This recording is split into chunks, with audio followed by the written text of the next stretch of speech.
भगवान की जय। प्यारे कृष्ण कन्हैया लाल की जय।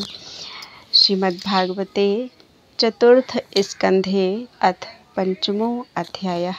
श्री मैत्रेय उवाच।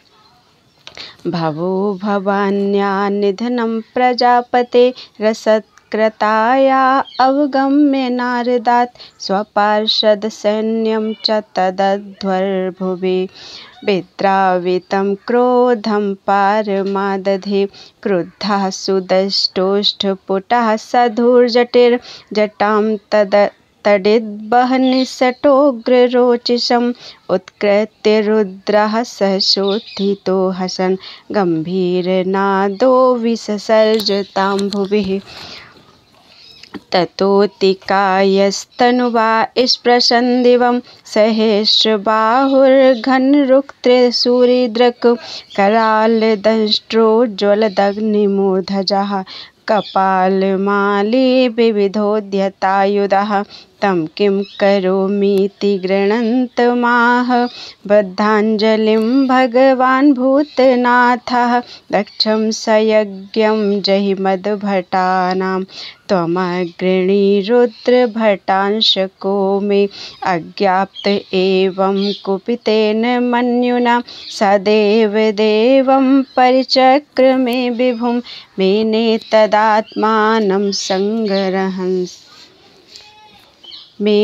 तदात्मानं संगरहसा महीयसां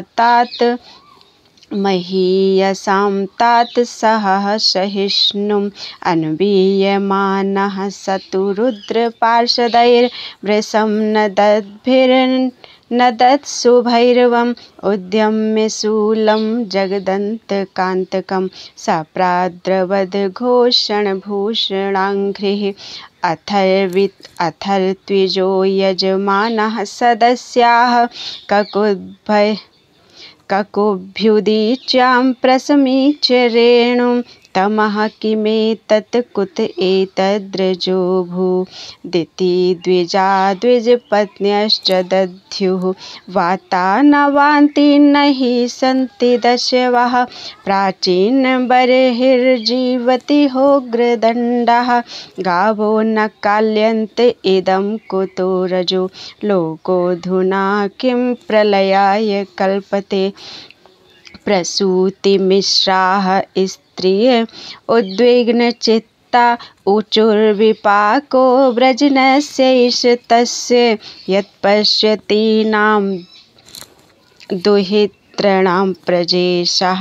सुतां सतीं वदध्यावनागां यस्त्वन्तकाले व्युप्तजटाकलापः स्वशूलसूच्यर्पितदिग्गजेन्द्रः वितत्य नृत्यत्युदितास्त्रदोर्ध्वजा नुच्चाटहासस्तनयुनुभिन्दिक् अमर्ष इत्वा तं सह्य तेजसं मन्युप्लुतं दुर्विषहं भ्रकुटया करालद्रष्टाभिरुदस्तभागणं स्यात् स्वस्ति किं कोपयितो विधातु।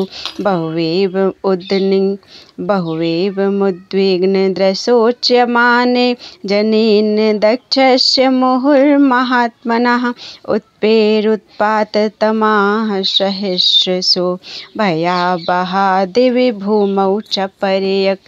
तावत्स रुद्रानुचरैर्मखो महान् नानायुधैर्वामनकैरुदायुधौ। तावत्स रुद्रानुचरैर्मखो महान् नानायुधैर्वामनकैरुदायुधैः पिङ्गैः पिशङ्गैरं करोदराननैः पर्याद्रवद्भिर्विदुरान् केचिद्भञ्जुप्राग्वंशं पत्नीशालां तथा परे सदग्नीन्द्रशालां च तद्विहारं महानशं। रुरुजुर्यज्ञपात्राणि तथैकेऽग्नीन् नाशयन् कुण्डे स्वमूत्रयन् केचिद् बिभिदुर्वेदिमेखलाः अबाधन्त मुनीनन्ये एके पत्नीरतर्जयन् अपरे जग्रहुर्देवान् प्रत्यासन्नान् पलायितान् भृगुम्बबन्धमणिमान् वीरभद्रः प्रजापतिं चण्डीसः पूषणं देवं भगं नन्दीश्वरो गृहीत सर्व एवर्त्विजो दृष्ट्या सदस्या सादिवौकसः तैरर्द्यमानाः शुभ्रशं ग्रावभिर्नैकध्राद्रवन् जुहुवतः शुभहस्तस्य समश्रूणि भगवान् भवः भृगुर्लुलुञ्चे सदसि यो हसच्छमश्रुदर्शयन् भगस्य नेत्रे भगवान् पातितस्य रुषा भुवि उज्जहार सदस्थोक्ष्णा यः सपन्तं शुशुचत पूष्णश्चापातयद्दान्तान् कालिङ्गस्य यथा बलः सप्यमाने गिरिमणि यो हसद्दर्शयन्ततः आक्रम्योरसि दक्षस्य सितधारेण हेतिना छिन्दन्नपि तदुद्धर्तुं नाशक्नोत् त्र्यम्बकस्तदा शस्त्रैरशस्त्रन्वितैरेव मन्निर्भिन्नत्वचं हरः विस्मयं परमापन्नो दध्यो पशुपतेश्चिरम् दृष्ट्वा संज्ञापनं योगं पशूनां सपतिर्मखे यजमान पशोः कस्य कायात्तेनाहरच्छिरः साधुवादस्तदा तेषां कर्म तस्य संसृतां भूतप्रेतपिशाचानाम् अन्येषां तद्विपर्ययः जुहावै तच्छिरस्तस्मिन् दक्षिणाग्नावमर्षितः तद्देव यजनं दग्ध्वा प्रातिष्ठद्गुह्यकालयम् इति श्रीमद्भागवते महापुराणे पारमहंस्यां संहितायां चतुर्थ स्कन्धे दक्ष यज्ञ विध्वंसो नाम पंचमो अध्यायः। बोलो वृंदावन बिहारी लाल की जय। अथ षष्ठो अध्यायः। मैत्रेय उवाच अथ देवगणाः सर्वे रुद्रानीकैः पराजिताः शूलपट्टिनिस्त्रिंशद् गदापरिघमुद्गरैः सच्छिन्नभिन्न सर्वाङ्गाः सत्विर्विक्षभ्याभयाकुलः सर्त्विक्सभ्याभयाकुला स्वयंभुवे नमस्कृत्य कार्त्स्येनैतन्यवेदयन् उपलभ्य पुरैवैतद् भगवानब्जसम्भवः नारायणश्च विश्वात्मा न कस्याध्वरमीयतुः तदा कर्ण्यविभुः प्राह तेजीयसि कृतागसि क्षेमाय तत्र सा भूयान् न प्रायेण वो भूषताम् अथापि यूयं कृतकिल्बिषाभवं ये बर्हिषो भागभाजं परादुः प्रसादयध्वं परिशुद्धचेतसा क्षिप्रप्रसादं प्रगृहीताङ्घ्रिपद्मम् आशासानाजीवितमध्वरस्य लोकाः सपालः कुपितेन यस्मिन् तमाशुदेवं प्रियया विहीनं क्षमापयध्वं हृदि विद्धं दुरुक्तैः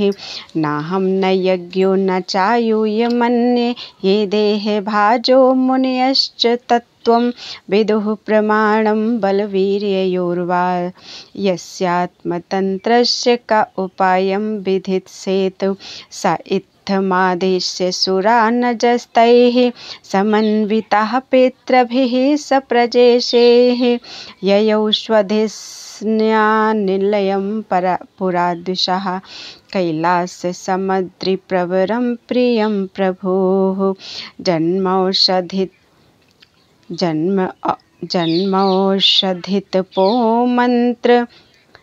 जन्म औषधितपो मंत्र योग सिद्धैर्नरेतरैः जुष्टं किन्नर गन्धर्वैर अप्सरोभिव्रतं सदा नानामणिमयैः शृङ्गैर नानाधातुविचित्रितैः नानाद्रुमलतागुल्मैर नानामृगगणावृतैः नानामलप्रश्रवणैर् नानाकन्दरसानुभिः रमणं विहरन्तीनां रमणैः सिद्धयोषितां मयूरकेकाभिरुतं मदान्धालिविमूर्छितं प्लावितैरक्तकण्ठानां कूजितैश्चपततॄणाम्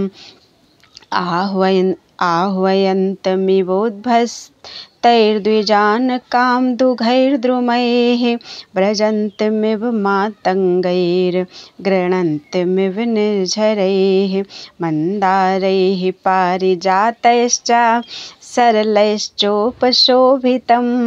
तमालैः सालतालैश्च कोविदारासनार्जुनैः चूतैः कदम्बैर्नीपैश्च नागपुन्नागचम्पकैः पाटलाशोकबकुलैः कुन्दैः कुर्बकैरपि स्वर्णार्णशतपत्रैश्च वररेणुकजातिभिः कुब्जकैर्मल्लिकाभिश्च माधवीभिश्च मण्डितं पनसोदुम्बर अश्वत्थ प्लक्षण्यग्रोधहिङ्गुभिः भूर्जैरोषधिभिः पूगैराजपूगैश्च जम्बुभिः खर्जूराम्रातकाम्राद्यैः प्रियालमधुकैङ्गुदैः द्रुमजातिभिरन्यैश्च राजितं वेणुकीचकैः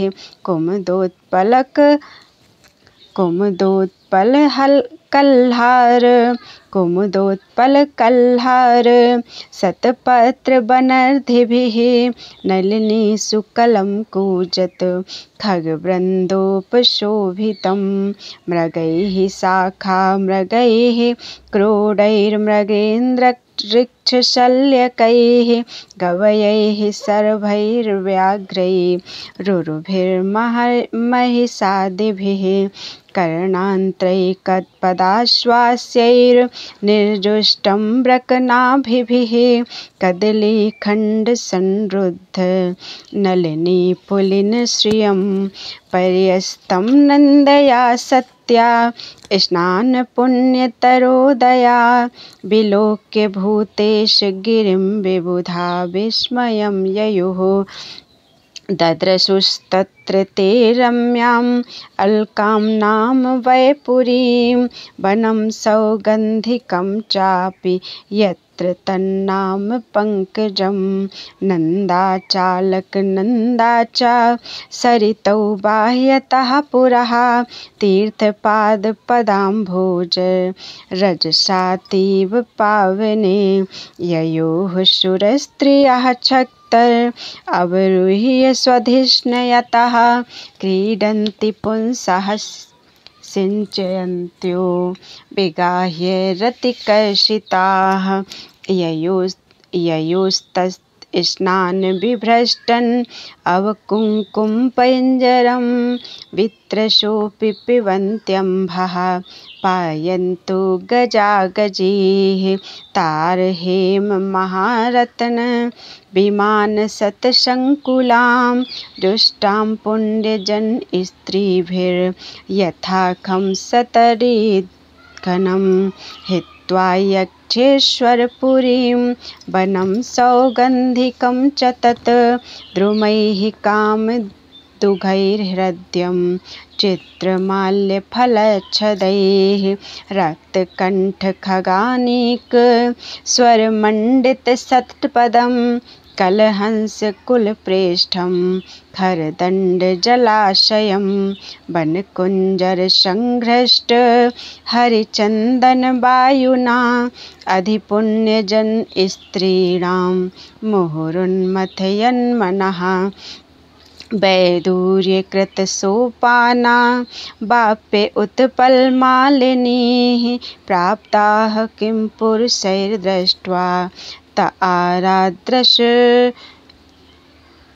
आरादद्रशुर्वटं सयोजनसतोत्सेधः पादो न विटपायतः पर्यक्रताचलच्छायो निर्नीडस्तापवर्जितः तस्मिन् महायोगमये मुमुक्षुशरणेश्वराः तद्रसुः शिवमासीनं त्यक्त्वामर्षमिवान्तकं सनन्दनाद्यैर्महासिद्धैः शान्तैः संशान्तविग्रहम् उपास्यमानं सख्या च भर्त्रा गुह्यकरक्षसां विद्यातपोयोगपथम् आस्थितं तमधीश्वरम्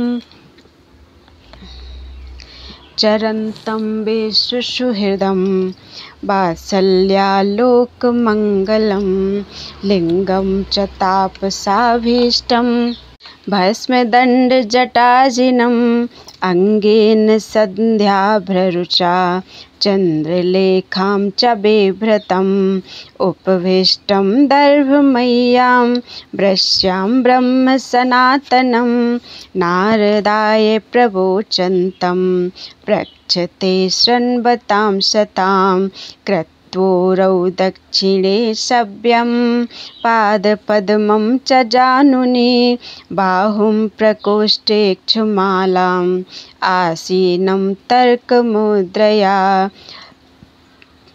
तं ब्रह्मनिर्वाणसमाधिमाश्रितं व्युपाश्रितं गिरिशं योगकक्षां सलोकपाला मुनयो मनूनाम् आद्यं मनुं प्राञ्जलयः प्रणेमुः सतुपलभ्यागतमात्मयोनिं सुरासुरेशैरभिवन्दिताङ्घ्रि उत्थाय चक्रे शिरसाभिवन्दनम् मर्हत्तमः कस्य यथैव विष्णुः तथा परे सिद्धगणा महर्षिभिर्ये वै समन्तादनुनीललोहितं नमस्कृतः प्राह शशाङ्कशेखरं कृतप्रणामं प्रसन्निवात्मभूः ब्रह्मोवाच जाने त्वमीशं विश्वस्य जगतो योनिबीजयोः शक्तेः शिवस्य चापरं यत्तद्ब्रह्म निरन्तरं त्वमेव भगवन्नेतच्छव शक्त्योः स्वरूपयोः विश्वं सृजसि पास्यात्सि क्रीडन्नूर्णपटो यथा त्वमेव धर्मार्थदुघाभिपत्तये दक्षिणसूत्रेण ससर्जिताध्वरं त्वयैव लोके वसिताश्च सेतवो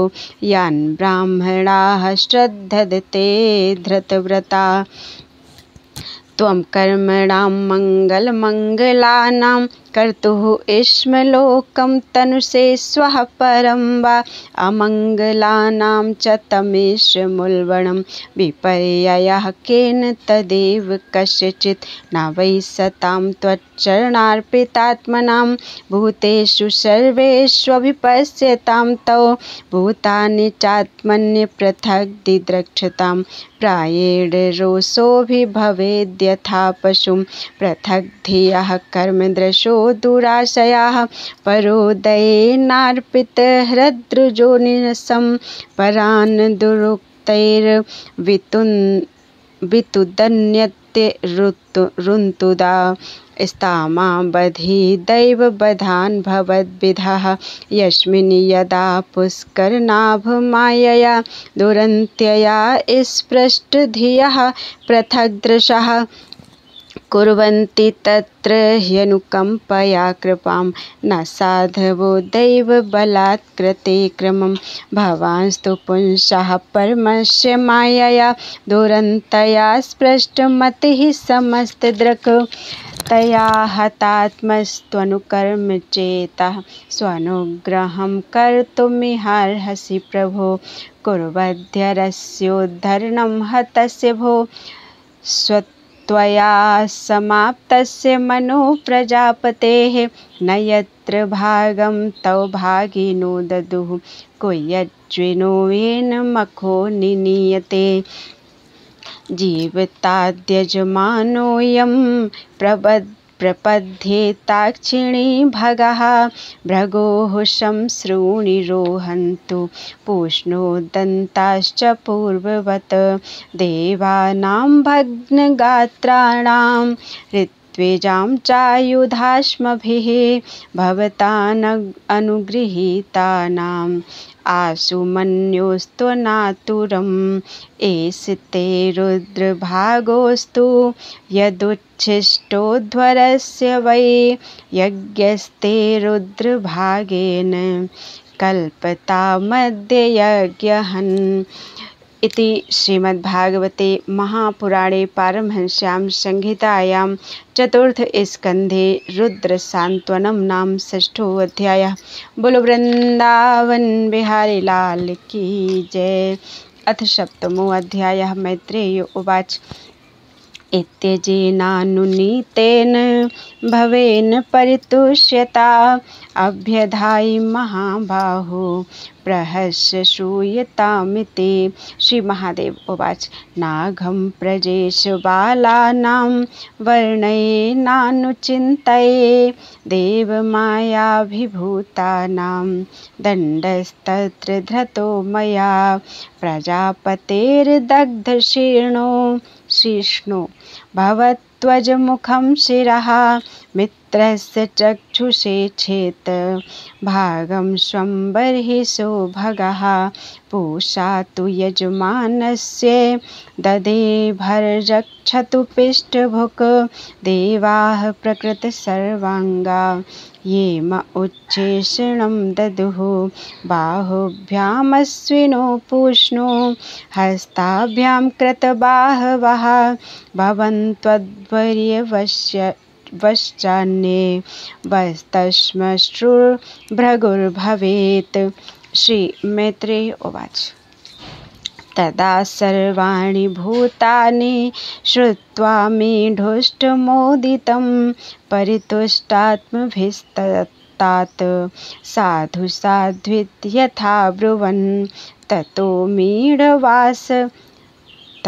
मीढवांस मां मन्त्रे सुनासीरासहर्षिभिः भूयस्तद्देव यजनं समीढ्य द्वेधसो ययुः विधाय कार्त्स्येन च तद्यदाह भगवान् भवः सन्दधुः कस्य कायेन सवनीयपसो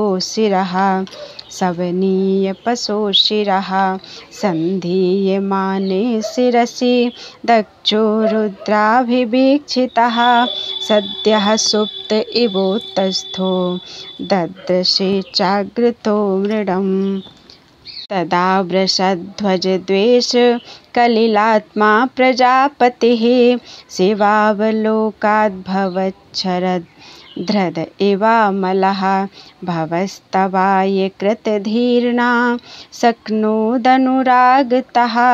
औत्कण्ठ्याद्वाष्पकलया सम्परेतां सुतां स्मरन् कृच्छ्रात् संस्तभ्य च मनः प्रेम बिहुवलितः सुधीः सशंस निर्व्यलीकेन भावेनेशं प्रजापतिः।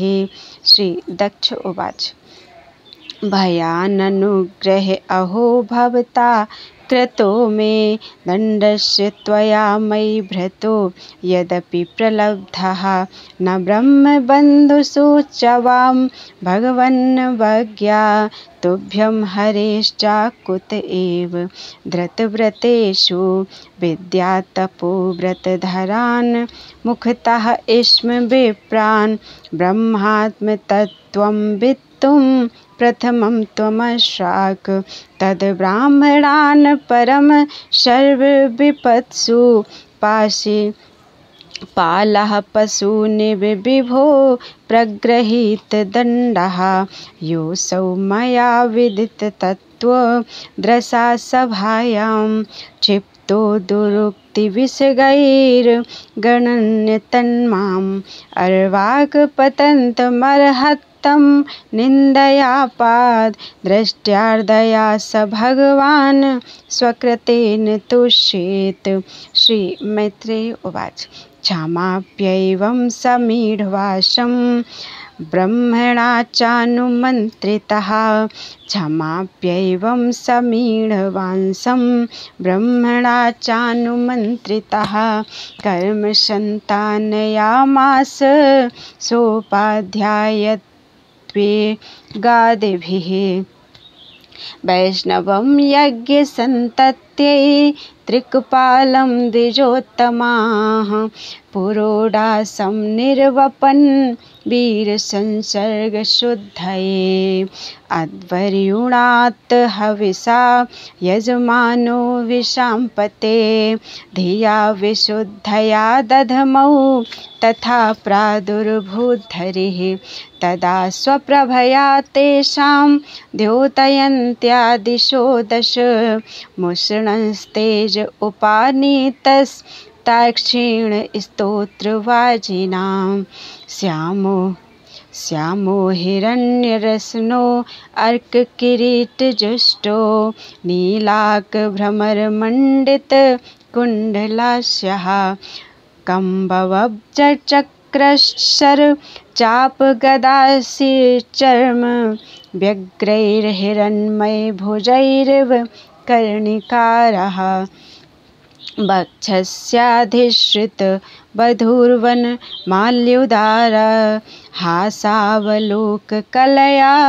रमयंश्च विश्वं पार्श्वभ्रमद्व्यजन चामरराजहंसः श्वेतात् पत्रशशिनोपरि राज्यमानः तमुपागतमालक्ष्य सर्वे सुरगणादयः प्रणेमुः सहसोत्थाय ब्रहेन्द्रत्रयक्षनायकाः तत्तेजसा हतरुचः सन्निजिह्वाः ससाध्वसाः मूर्ध्ना धृताञ्जलिपुटा उपतस्थुरधोक्षजम् अप्यर्वाग्वृत्तयो यस्य महित्वात्मभुवादयः यथामति गृह्णन्ति स्म कृतानुग्रहविग्रहम् दक्षो गृहीतार्हणसाधनोत्तमं यज्ञेश्वरं विश्वसृजां परं गुरुं सुनन्दनन्दाद्यनुगैर्व्रतं मुदा गुणन् प्रपेदे प्रयतः कृताञ्जलिः। श्री दक्ष उवाच शुद्धं स्वधाम्य उपरताखिल बुद्ध्यवस्थं चिन्मात्रमेकं भयं प्रतिषिध्यमायां तिष्ठंस्तयैव पुरुषत्वमुपेत्य तस्यामास्ते भवान् परिशुद्ध एवात्मतन्त्रः। श्री ऋत्विज ऊचुः तत्त्वं न ते वयमञ्जनरुद्रशापात् कर्मण्यवग्रहधियो भगवन् विदामः धर्मोपलक्षणमिदं त्रिवध्वराख्यं ज्ञातं यदर्थमदिदैवमदो व्यवस्था। सदस्या ऊचुः उत्पत्तिध्वन्यशरण उरुक्त क्लेशदुर्गेऽन्तकोग्र व्यालान्विष्टे विषयमृगतृष्यात्म गेहोरुभारः द्वन्द्वस्वभ्रे खलमृगभये शोकदावेग्यसार्थः पादौ कस्ते शरणद कदा याति कामोपसृष्टः। श्री रुद्र उवाच तौ वरदवराङ्घ्रा वासिषेहाखिलार्थे ह्यापि मुनिभिर्सक्तैरादरेणार्हणीये यदि रचितधियं मा विद्यलोकोपविद्धं जपति नागणये तत्त्वत्परानुग्रहेण। भृगुरुवाच यन्मायया गहनयापहृत आत्मबोधा ब्रह्मादयस्तनुभृतस्तमसि स्वपन्तः नात्मन्श्रितं तौ विदन्त्यधुनापि तत्त्वं सोऽयं प्रसीदतु भवान् प्रणतात्मबन्धुः। श्री ब्रह्मोवाच नैतस्वरूपं भवतु सौ पदार्थ भेदग्रहै पुरुषो यावदीक्षेत ज्ञानस्य चार्थस्य गुणस्य चाश्रयो मायामयाद् व्यतिरिक्तो यतस्त्वं। श्री इंद्र उवाच इदमप्यच्युत विश्वभावनं वपुरानन्दकरं मनुदृशां सुरवद्विटपणैरुदायुधैर्भुजदण्डैरुपपन्नमष्टभिः।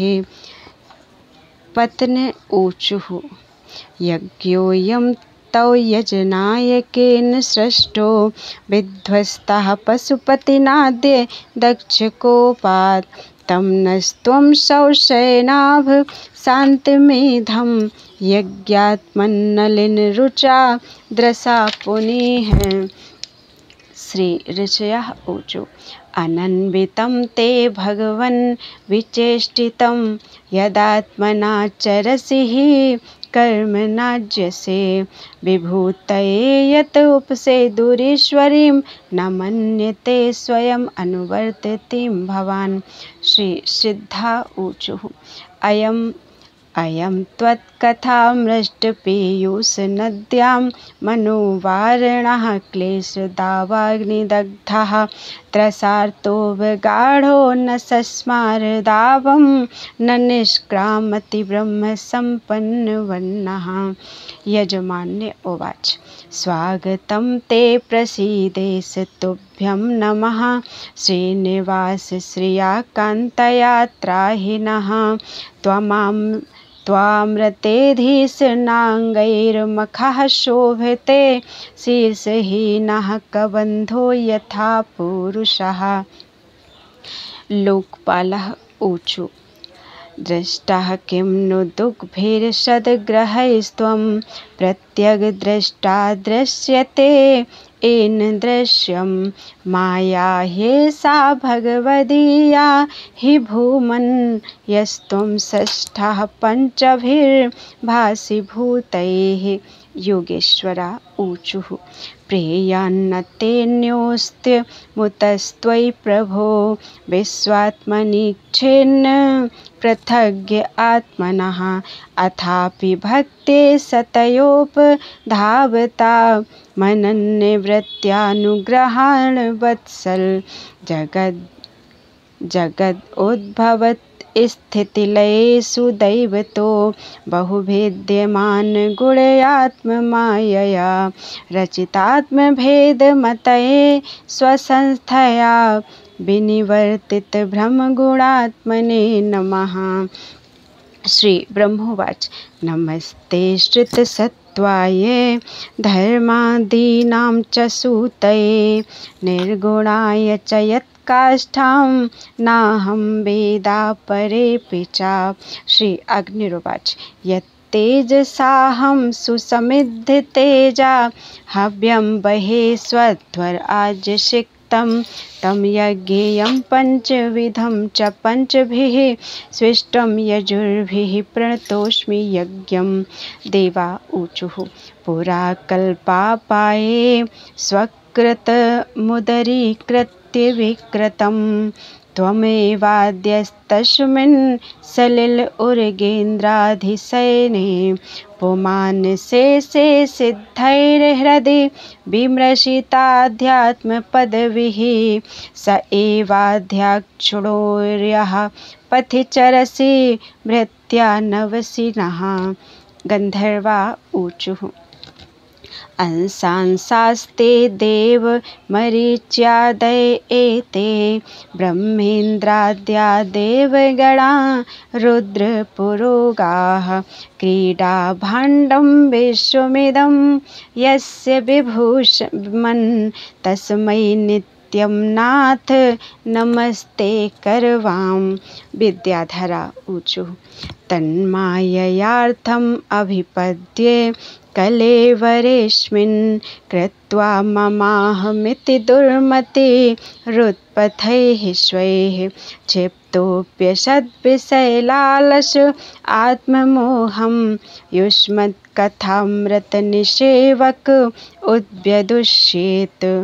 ब्राह्मणा ऊचुः त्वं क्रतुस्त्वं हविस्त्वं हुतासः स्वयं त्वं हि मन्त्रः समिद्धर्भपात्राणि च त्वं सदस्यर्त्विजो दम्पती देवता अग्निहोत्रं स्वधा सोम आज्यं पशुः त्वं पुरागां रसायां महाशूकरो द्रष्ट्या पद्मिनीं वारणेन्द्रो यथा स्तूयमानो नदनलीलया योगिभिर्व्युजहर्थ त्रयीगात्र यज्ञक्रतुः साप्रसीद त्वमस्माकम् आकाङ्क्षतां दर्शनं ते परिभ्रष्ट सत्कर्मणां कीर्त्यमाने नभिनाम्ने यज्ञेश ते यज्ञविघ्नाः क्षयं यान्ति तस्मै नमः। श्री मैत्रेय उवाच इति दक्षः कविर्यज्ञं भद्ररुद्रावमर्षितं कीर्त्यमाने ह्रषिकेशे सन्निन्ने यज्ञभावने भगवान् स्वेन भागेन सर्वात्मा सर्वभागभुक् दक्षं बभास आभाष्य प्रीयमाण इवानघ। श्री भगवान् उवाच अहं ब्रह्मा च सर्वश्च जगतः कारणं परम् आत्मेश्वर उपद्रष्टा स्वयं दृग्विशेषणः आत्ममायां समाविश्य सोऽहं गुणमयीं द्विज सृजन् रक्षन् हरन् विश्वं दध्रे संज्ञां क्रियोचिताम्। तस्मिन् ब्रह्मण्य द्वितीये केवले परमात्मनि ब्रह्मरुद्रौ च भूतानि भेदेनाज्ञोऽनुपश्यति यथा पुमान् स्वाङ्गेषु शिरः पाण्यादिषु क्वचित् पारक्य बुद्धिं कुरुते एवं भूतेषु मत्परः त्रयाणामेकभावानां यो न पश्यति वैभिदां सर्वभूतात्मनां ब्रह्मन् स शान्तिमधिगच्छति। श्री मैत्रेय उवाच एवं भगवतादिष्टः प्रजापतिपतिर्हरिम् अर्चयित्वा क्रतूनाश्वेन देवानुभयतो अयजत रुद्रं च स्वेन भागेन ह्युपाधावत् समाहितः कर्मणो दौशानेन सोमपानितरानपि उदवस्य सहर्त्विग्भिः सस्नावभृतं ततः तस्माऽप्यनुभावेन स्वेनैवावाप्तराधसे धर्म एव मतिं दत्त्वा त्रिदशास्ते दिवं ययुः एवं दाक्षायणी हित्वा सती पूर्वकलेवरं जज्ञे हिमवतः क्षेत्रे मेनायामिति शुश्रुम तमेव दैतं भूय आवृङ्क्ते पतिमम्बिका अनन्यभावैकगतिं शक्तिः सुप्तेव पुरुषम् एतद् भगवतः शम्भोः कर्म दक्षाध्वरद्रुहः श्रुतं भागवताच्छिष्यात् उद्भवान्मे बृहस्पतेः इदं पवित्रं परमेशचेष्टितं यशस्य मायुष्यं घोघमर्षणं यो नित्यदो कर्णनिरोनुकीर्तयेद् धुनोत्यघं कौरवभक्तिभावतः। इति श्रीमद्भागवते महापुराणे पारमहंस्यां संहितायां चतुर्थे स्कन्धे दक्षयज्ञसन्धानं नाम सप्तमो अध्यायः।